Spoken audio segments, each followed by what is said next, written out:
ዶክተር ሚልኬሳ አብይ አህመድ ወደ ስልጣን በማስመጣት ወይም በማምጣት በኩል ኃላፊነት መውሰድ የሚችለው በኢህአዴግ ውስጥ ማን ነው? አንዳንዶች ህወሓት ነው ይሉታል፣ ከሰሜን በኩል ይወቅሳሉ። አንዳንዶች ደግሞ ኦህዴድ ነው፣ ይሄ የኦሮሞ ህዝብ ወክላሉ ያለው ኦህዴድ ነው ኃላፊነት የሚወስደው የሚሉ ወገኖች አሉ። አመጣጡ ስታየው እና በኦፒዲ ውስጥ የነበረው ኮንስፓይረሲ ስታየው፣ በተለይ በኢህአዴግ ውስጥ የነበረው እንዲሁ ሸልኮ ሲመጣ በዚህ ሰዓት ሆነ ስታየው ኃላፊነት የሚወስደው ማን ነው?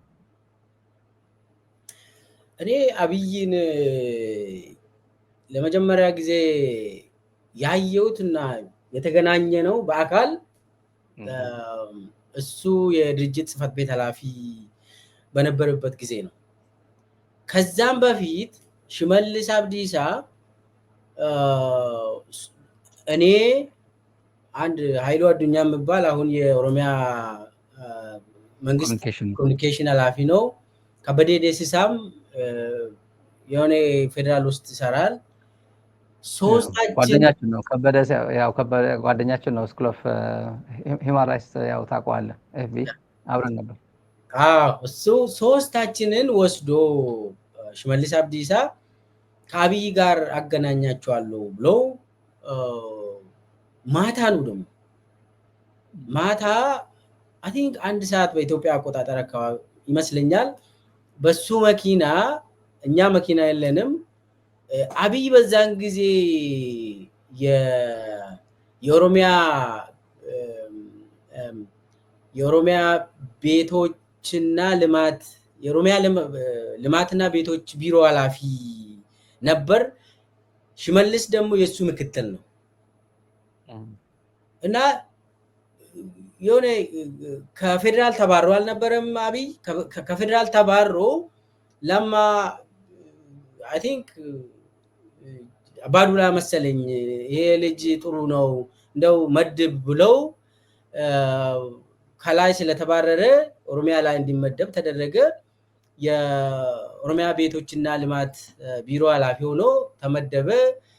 በስሩ ደግሞ ሽመልስን አደረገ። ሽመልስ የሱ ምክትል ሆኖ እና ሽመልስ ከአብይ ጋር አገናኛቸዋለሁ። አብይ ምርጥ ሰው ነው፣ የሚገርም ሰው ነው አለ።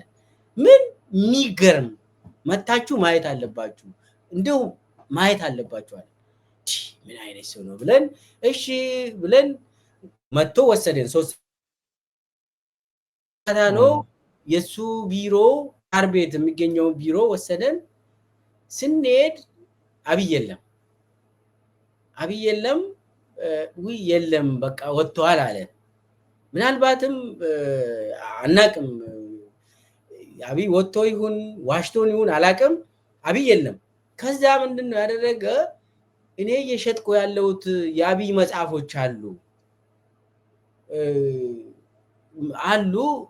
መጽሐፎቹን ታነቡታላችሁ ብሎ ለሶስታችን መጽሐፎችን አከፋፈለ።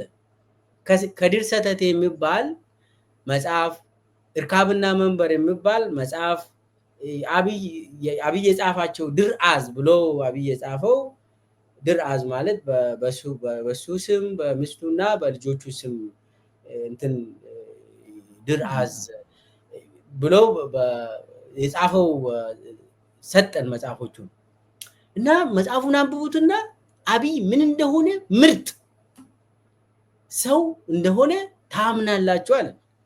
እኔ መጽሐፍ እኔ እነን እየሸጥኩ ነው አለ። አንተ ዝም ብለህ የአብይ ስም የለም ድርአዝ ይላል። ኧረ ለካ ሽሜ የአብይ መጽሐፍን ይሸጣል። በየመንገዱ እየሄደ መጽሐፍ ሻጭ ነበር የአብይ እንትን እና መጽሐፉን ወሰድንና ነገረን ስለ አብይ ምን እንደሆነ ስዕል የአብይ እንትን ጭንቅላታችን ውስጥ ለማስገባት የሄደበት ርቀት ከባድ ነው። እኛ በዛን ጊዜ እንግዲህ ጥርጣሬ የለንም፣ ምን አይነት ሰው ነው ኦሮሚያ ውስጥ የተወለደ ብለን በቃ ማመን አለብን ብለን ወሰን። መጽሐፉን ገለጥ ስናደርግ ደግሞ ሌላ ጉዳይ ነው። እዛ ላይ አላቆምንም፣ ቶሎም አላመንም። እኛን መመልመል ያለበት ለማ ነው። እና እኛ የምናምነው ለማ ነው። በዛ ቀረ። በሁለተኛ ዙር ሰበሰቡን ፌስቡክ ላይ ስለምንጽፍ እኔ ፒኤችዲ ተማሪ ነበርኩኝ በዛን ጊዜ እንደ አክቲቪዝም ነገር ያደርገናል እና የድርጅት ጽህፈት ቤት ኃላፊ ሆነዋል በዛን ጊዜ አብይ ሰብስቦን አይ ቲንክ በዛን ጊዜ የ17ቱ ግምገማ የ17ቱ ቀናት ግምገማ የሚባሉ በጣም ሲሪየስ ግምገማ የተካሄደበት በዛን ጊዜ አብይ ሰብስቦን ምን ይላል ፌስቡክ ላይ የምትጽፉት ብሎ ሁለት ነገር ሰጠን። አንዱ ኃይለ ማርያም ደሳለኝ አሁኑኑ ይውረድ ሪዛይን ያድርግ ብላችሁ ብዙ ነገር ጻፉ አለ። እንግዲህ ግምገማ ላይ ናቸው እና አብይ እዛ ይሄዳሉ። እዛ አብይ ራሱ የሚሳተፍበት ነው። እዛ ያው 17ቱ ቀናት ግምገማ ጻፉ አለን። ሁለተኛ ደግሞ መከላከያ ሰራዊት ፈርሷል ብላችሁ ጻፉ አለ። መከላከያ ሰራዊት ፈርሷል፣ ኦሮሞ የሆኑት መከላከያ ሰራዊት አባላት ፈርስ እንትን ብሎ ወደ ኦሮሚያ ሄዷል። አማራ የሆኑት መከላከያ ሰራዊት አባላት ወደ አማራ ክልል እንትን ብሏል። እንደዚህ ብላችሁ ፈርሷል ብላችሁ ጻፉ አለ። ደረጀ ገረፋት ሁሉም ነበር ከኛ ጋር። ከዛ ደነገጥንና እንጂ የድርጅት ጽህፈት ቤት ኃላፊ ሆኖ ኃይለ ማርያም ሪዛይን ያደርግ እሱ ተቀብለናል፣ እኛም እንፈልጋለን፣ ኦሮሚያ ውስጥ ችግር አለ ይውረድ የሚለውን እየጻፍንም ነበር፣ እሱን እንሄድበታለን። ግን መከላከያ ሰራዊት ፈርሷል የሚል ማስረጃ አለን፣ ትክክለኛ ነው ይሄ ነገር፣ ከዛስ ብንልስ የሚል ካልኩሌሽን ሰራንና የመከላከያ ሰራዊቱን እንትን ትእዛዟን እምቢ አለ፣ አንጽፍማል። ምንም ተጨባጭ የሆነ እንትን አይደለማ፣ ንጹህ ፕሮፓጋንዳ ማለት የኔ ውሸት ነው። በዛን ጊዜ መከላከያ ሰውን ይገላል፣ አዎ ይገላል፣ ግን መፍረሱን አልነቅም። ፈርሷል ብራችሁ ጽፉ አለ። እኛ ያችን የመከላከያ ጉዳይ ትተን ኃይለማርያም ደሳለኝ አሁኑኑ ይውረድ ሪዛይን ያድርግ የሚለውን ሂደንበታል። ብዙ ሰዎችም በዛ መልክ ሂደንበታል። በዛ ቀን ነው ለመጀመሪያ ጊዜ አብይን በአካል ያገኘሁት። ግን የሆነ በዛን ጊዜ እኔ አብይ ለስልጣን ወደ ኦሮሚያ እንዲመጣ አስቦ ነው እንጂ ለክፋት ወይ ደግሞ ለክፉ አይደለም የሚል ነው የምናስበው። ገብቷል። ይሄ ለስልጣን ፈላጊ አክት አያደርግም ነበር። አሁን በግሉ ለስልጣን የሚፈልግ ሰው ነው ብለን በዛን ጊዜ አልገመትንም። ነገር ግን ወደኋላ መለስ ብለ ስታጠና እና እንትኑን ለማጠንጠን ስትሞክር ሌላ ቨርሽን ታገኛለህ። በዛን ጊዜ የነበረው አረዳዳችንና በኋላ ያለን አረዳዳችን የተለያየ መሆኑን በኋላ ነው የገባን እና በዛን ጊዜም ከውጭ ሀገር በዛን ጊዜ ግርማ ብሩ የሚባል ታውቀዋለህ አንተ? ግርማ ብሩ እዚህ ዲሲ የነበሩት አዎ ዲሲ አምባሳደር የነበረው ተጠርቶ ኢሊሊ ሆቴል ነበር እሱ ያረፈው እና ባዱላም ነበር። ይሄ ኦህዴድ ቁንጮዎች የሚባሉ እዛ ይሰበሰቡና ማለት ሹምሽር የሚያካሂዱ እነሱ ናቸው። እና አብይ ወደዛ እየሄደ ነው። እኔንና ደረጀ ገረፋን መኪና ውስጥ አስገብቶ መኪና ውስጥ 2 ክላሽ ይዟል። አብይ ራሱ ነው የሚነዳ መኪናው እና ይደውልና ለማ ይደውልና እየሄድኩ ነው ለግርማ መጥቷል እና ባዱላም አሉ ኩማም አሉ ምናምን ብሎ ያወራና ያንን ጨርሶ እኔንና ደረጀ ገረፋን እናንተ አለ አሁን ጠቅላይ ሚኒስቴር ልሆን ነው አለ። ምን ጠቅላይ ሚኒስቴር ልሆን ነው? ማን ነው የሚመርጥ አልነው። በቃ ልሆን ነው። ሚልኬሳ አንተ ፌዴራሊዝም ስላጠና ፌዴራሊዝም ብቻ ላይ ጻፍ፣ ስለ ኦሮሞ ምናምን ምናምን የምታወራው ተው። ደረጀ ገረፋን ደግሞ ደረጀ አንተ ደግሞ በኢትዮጵያ ጉዳይ ላይ የጻፍክ ነው ጥሩ ነው ቀጥልበት፣ ብቻ ግን ይሄ ብሔር ብሔረሰብ የምትለውን ነገር አቁም አለው። አቁም፣ ስልጣን ከብሔር ብሔረሰብ አይደለም የሚመጣው ብሎ ግራ ገባንና ከዛ እያለ እኔ ጠቅላይ ሚኒስቴር ሆናለሁ፣ ግን እንደ ጠቅላይ ሚኒስቴሮቹ እንደ ሌሎቹ ጠቅላይ ሚኒስቴሮች ኢትዮጵያን አላስተዳድርም፣ እኔ ኢትዮጵያን እገዛታለሁ አለ። አላስተዳድርም፣ እገዛታለሁ አለ። እኔ የቋንቋ ተማሪ አይደለም፣ ነገር ግን ማስተዳደርና መግዛት የተለያዩ ቃላት መሆናቸውን አውቃለሁ። ይሄ መኪና ውስጥ ሆኖ ነው እንደዛ የሚለን። ኦፒዲዮ ጽህፈት ቤት ኃላፊ ነው በዚህ ሰዓት። አዎ። እና በዛን ጊዜ እንግዲህ ለማ የኦሮሚያ ፕሬዝዳንት ሆኖ እያገለገለ ነው። የድርጅቱ ሰብሳቢ ነው። የኦህዴድ ድርጅት ሰብሳቢ ነው። ጠቅላይ ሚኒስቴር ኃይለማርያም ደሳለኝ ነው። የኢህአዴግ ቼርማን ኃይለማርያም ራሱ ነው። በዛ ሰዓት አብይ እንደዛ ብሎ ነግሮናል። እና አሁን በዛን ጊዜም እኛ ለክፉ አልወሰድንም። እሱ ኢትዮጵያን አላስተዳድርም እገዛታለሁ ሲል ብዙም ክፋት አይደለም። እንደው ከኦሮሚያ ወጥተው ሰው መግዛት ከቻለ የሚል በዛን ጊዜ የነበረው ስፕሪት ጥያቄ የምታነሳ ጊዜ አልነበረም። ምን አይነት ሰው ነው ይሄ ሰው ብለህ የምትገመግም ሰዓት አይደለም። እና በኋላ ነው እንግዲህ ይሄ ነገር የምንረዳ። ሆኖ ግን ዞሮ እነ ግርማ ብሩ እና ባዱላ ጋር ሲሄዱ የሚዶልቱት ማን ጠቅላይ ሚኒስቴር እንደሚሆን ለማን እያሹት ነው። በዛን ጊዜ ለማን እየዋሹት ነበር። እና በአጠቃላይ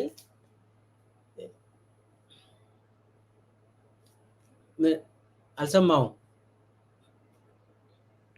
ምን ይሉት ነበር? እነ ግርማ ብሩ ምን ይሉት ነበር? ለማን እነ ግርማ ብሩ በዛን ጊዜ የስልጣን ሽኩቻዎች ነበሩ ኦፒዲዮ ውስጥ። እንደሚታወቀው ለማ በጣም ተቀባይነት ያለው በኦሮሞ ዘንድ ቅቡልነት የነበረው ሰው ለማ ብቻ ነው። እዛ ውስጥ አብይ የሚባል ፍጡር አይታወቅም፣ ማንም ሰው አያውቅም። እና የሚጠበቀውም ለማ ነው። እና በዛን ጊዜ ደግሞ ለማ የወሰዳቸው እርምጃዎች ነበሩ። ከ2000 የሚበልጡ ሰዎችን እየገረፉ የነበሩ ሰዎች፣ አመራሮች ከላይ እስከታች ከ2000 በላይ፣ እኔ ካቢኔ አባል ስለሆንኩኝ አውቃለሁ። ከ2000 በላይ የሚሆኑ አመራሮችን ከስራ እንዲታገዱ አድርገው በአዳዲስ ኃይል እየተካ ነበረ ለማ። ስለዚህ ነባር ኦፒዲዮች ለለማ ያላቸው አመለካከት እና ለአብይ ያላቸው አመለካከት የተለያየ ነው። ለማ ፍላጎት እንዳይኖረው ጠቅላይ ሚኒስቴርነትን ወይ የኢህአዴግ ሰብሳቢ ለመሆን ፍላጎት እንዳይኖረው ብዙ ነገር ተሰርቶበታል። ምን ከፈለገን ታየ እንዳለው ለማ ከፈለገ የሚከለክለው ሰው አልነበረም፣ የሚከለክለው ህግም አልነበረም። ባይዘው ይሄ ማሞያ ምርጫ ማካሄድ ይቻላል ኢትዮጵያ ውስጥ። ግን ለማ ትግሉን ብቻ ነው የሚያየው። ለማ ኢትዮጵያ ወደ ዲሞክራሲ ትሸጋገራለች ወይ የሚል እይታ እና ፍላጎት ስለነበረው እና ነባር ኦፒዲዮች ደግሞ ያሰቡት እርስ በርሳቸውም ሲወዳደሩ፣ ለምሳሌ አባዱላ ጠቅላይ ሚኒስቴር ለመሆን ፍላጎት ነበረው። ግርማ ብሩም ነበረው ፍላጎት፣ እኔ እስከማውቀው ድረስ ጠቅላይ ሚኒስቴር የመሆን ፍላጎት ነበራቸው። ግን ለማ የኦህዴድ ቸርማን ስለሆነ እሱን አልፎ ያንን ማድረግ አይችሉም። ዞሮ ዞሮ ግን ያንን ፍላጎት እንዴት ነው የፈቱት? አብይን ይዘው አብይን ፕሮሞት በማድረግ በስራ አስፈጻሚ ውስጥ አብይ ተቀባይነት እንዲያገኝ በማድረግ ለማ የመጣው ኦህዴድን ለማፍረስ ነው የሚል ካምፔን ነበረው። ለማ አዳዲስ ወጣቶች፣ አዳዲስ የተማሩ ኃይሎች እንዲገቡ የሚፈልግ ሰው ነው፣ እኛን አይፈልግም። ስለዚህ ያለን አማራጭ በሆነ መንገድ እንግዲህ አባዱላ የማይሆን ከሆነ ግርማ ብሩም የማይሆን ከሆነ ያለ አማራጭ ግን ለማ መሆን አይችልም። ስለዚህ የኦህዴድ ቁንጮዎች አብይን ይዘው ማለት አብይን በዛን ጊዜ እንግዲህ ተጠቀመ ያንን ሽኩቻዎችን ተጠቅሞ የኦፒዲዮ የኦፒዲዮ ማዕከላዊ ኮሚቴ ኦሮሚያ ራሱ ትልቅ ግዙፍ ህዝብ ነው፣ እንደ ለማ ደግሞ ተቀባይነት ያለው ሰው የለም፣ ማን ነው የሚይዝልን ኦሮሚያን ሲባል ለማ ብቻውን ነው የለማ ኦፒዲዮ ውስጥ።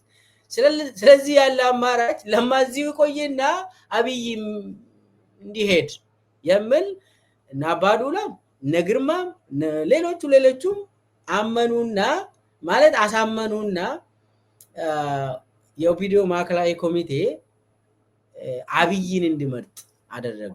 ስለዚህ ለማ ደግሞ ኦሮሚያ አታንስም ከኢትዮጵያ በጂኦግራፊ ማለት በዛ ቢሆን በነሱ እንግዲህ ስሌት ኦሮሚያን ከያስክ ኢትዮጵያ ይቀላል የሚል ሎጂክ ፋላሲ ኦሮሚያ ለማ በእውነት ከኦሮሞ ህዝብ በጣም ተወዳጅ ነበር በዛን ጊዜ። በአብይ አሜን ኦሮምኛ ራሱ ችሎ አይጽፍም፣ አብይ አይችልም፣ ቀስ እያለ ነው የለመደው። ስለዚህ ችግር አለ፣ በደንብ መምራት አይችልም አብይ ኦሮሚያን በቀጥታ። ስለዚህ አሁን እዛ ውስጥ የነበረ ሽኩቻዎች አብይ ያንን ተጠቅመው እርስ በርስም በኋላ ደግሞ እርስ በርስ እንዲጋጩ አድርጎ ለማ ሙሉ በሙሉ እንዲበላ በቃ ለማ ጉዳይ የኦህዴድ ሊቀመንበርነትን ለአብይ ሲሰጥ የለማ ጉዳይ አበቃ ማለት ነው። ሌላው በኋላ ይመጣል። ያ ነገር ካደረጉ በኋላ ለማ መጨረሻ ላይ ስልጣኑን አስረክቦ የሆነ መግለጫ ሰጥቶ ነበር በአፋን ኦሮሞ። የሆነ ማስጠንቀቂያ የሚመስል እኛ አሁን የመረጥነው ሰው ብቻውን ቤተመንግስት ገብቶ ብቻውን የሚያስተዳድር ሰው አይደለም፣ እቺን ሀገር ወደ ዲሞክራሲ የምናሸጋግረው አብረን ስንሰራ ነው ብሎ የሆነ ማስጠንቀቂያ ሰጥቶ ነበር እና አይ ቲንክ በዛን ጊዜ የተረዳ ይመስል አላቅም፣ ብቻ አብይን የመረጠው እንደሚባለው ለማ ብቻውን ነው። ለማ የቲሙ አካል ነው፣ የኦህዴድ አካል ነው። ነገር ግን እነዚህ የማይታዩ ነባር ወሳኝ የሆኑ ቡድኖች ከአብይ ጋር ወግነው ለማ ከስራ ውጭ እንዲሆን አድርጓል። ለማ ደግሞ በዛን ጊዜ የስልጣን ፍላጎት አልነበረውም። ስለዚህ ለማ የስልጣን ሰው ቢሆንማ የስልጣን ፍላጎት ቢኖረው ይሄ ሁሉ አይመጣም፣ በር ይዘጋ ነበር። እና እሱ አንዳንድ የተሳሳቱ ነገሮች ስላሉ ነው ለማ ነው ያስረከበው። እንደዛ የሚባል ነገር በእኔ እምነት አልስማማም።